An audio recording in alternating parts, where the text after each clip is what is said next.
ছোট্ট সোনামণিরা, তোমরা সকলে কেমন আছো? আশা করছি সকলেই ভালো আছো। আমি আজকে তোমাদের মাঝে একটি হাসির গল্প নিয়ে এসেছি। একবার এক গ্রামে এক বোকা লোক ছিল। তার নাম ছিল হরিপদ।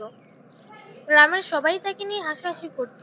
একদিন হরিপদ খুব সিরিয়াস মুখ নিয়ে বন্ধুদের বলল, আজ আমি তোমাদের এমন এক কাজ করব যেটা দেখে সবাই অবাক হয়ে যাবে।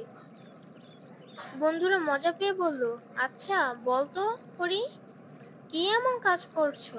হরিপদ গভীরভাবে বলল, আমি আজ আকাশ থেকে সূর্য নামিয়ে আনবো। সবাই তো হেসেই ফেলে। তারা বলল, কিভাবে সূর্য নামাবি? হরিপদ বলল, আমি চেয়ার টেবিল নিয়ে ছাদে উঠবো, তারপর সূর্যকে বলবো, এখানে এসো। বন্ধুরা আরো হাসলো, কিন্তু হরিপদ আসলে ছাদে উঠলো।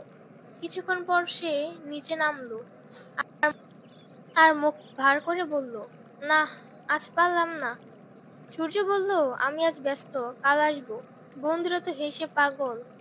হরিপদ মুচকি হেসে বলল, দেখলে, সূর্য আমাকে মানে, কাল দেখো ঠিক আসবে।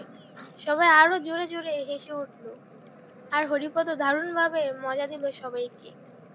প্রিয় বন্ধুরা, আজকে আমার এই হাসির গল্পটা তোমাদের কেমন লেগেছে সবাই কমেন্টে বলে যাও।